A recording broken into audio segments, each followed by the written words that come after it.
Et on passe l'Atlantique, on retrouve à la Cité de l'Espace à Toulouse Antoine Alouani. Bonjour et merci d'être sur France 24. Vous êtes ingénieur système pour la propulsion d'Orion chez Airbus.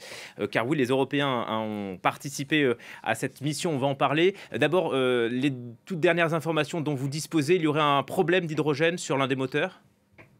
Oui, effectivement, mais ce n'est pas un des moteurs du Lorion, c'est un moteur de la fusée, du lanceur, qui du coup n'est pas de ma responsabilité, mais on a un problème de remplissage sur un des réservoirs et un des moteurs. C'est quelque chose d'assez classique qu'on peut retrouver sur Ariane, par exemple, sur lequel j'ai aussi travaillé. Donc ça pourrait retarder le lancement, mais pas le reporter.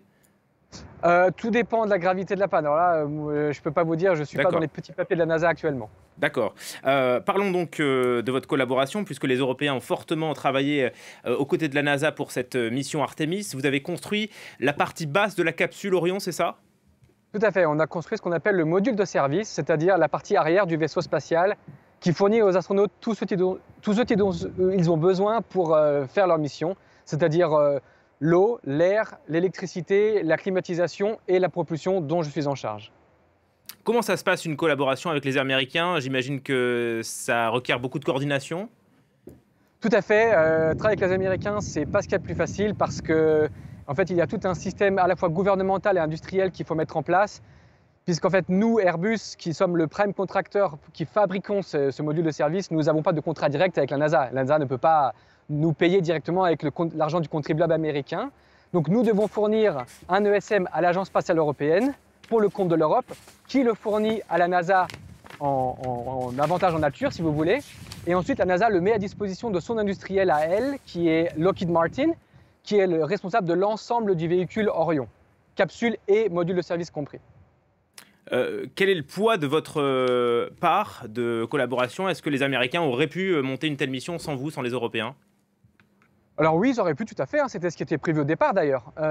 Ils auraient dû faire ça tout US, mais en fait, ils avaient besoin d'un partenaire pour réduire les coûts d'une part, et puis surtout pour internationaliser le programme, pour en fait, comme une espèce de carte joker face aux aléas de la politique intérieure américaine, puisque maintenant que le programme est un programme international, eh bien en fait, le Congrès américain ne peut pas simplement décider de couper les financements à la NASA du jour au lendemain, ce qui mettrait en fait en danger la coopération avec les Européens. Donc c'était, on va dire, une win-win situation.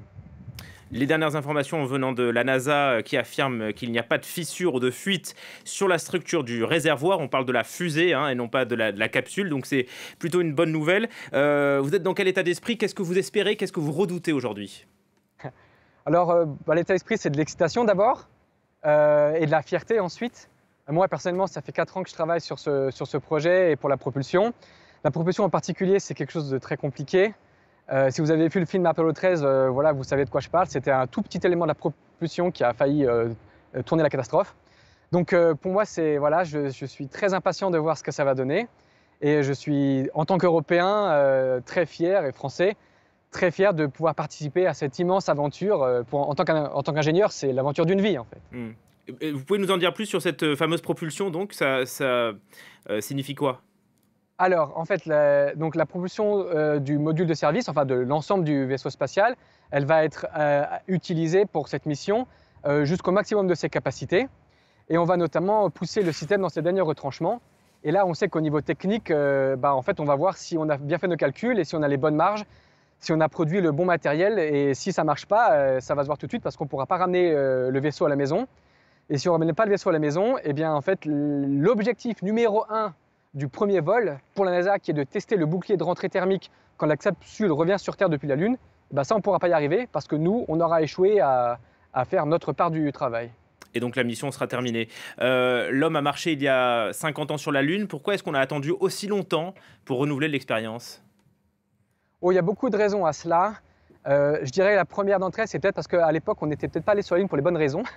À l'époque, c'était avant tout politique, en fait, la course à l'espace entre l'URSS et la NASA.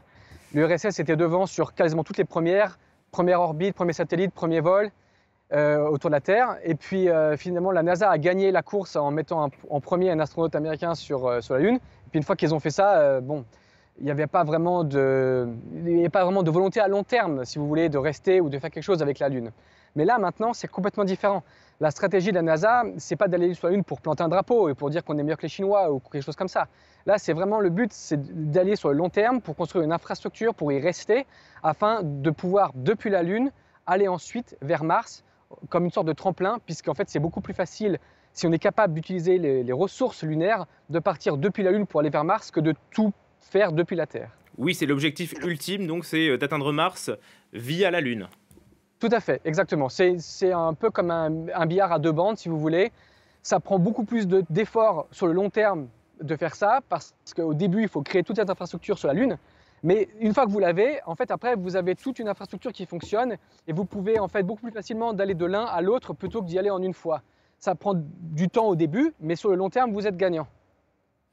Bon, ben on croise les doigts. Merci beaucoup Antoine Alouani. Merci également à Chris Bockman qui a assuré le service technique de ce duplex depuis la cité.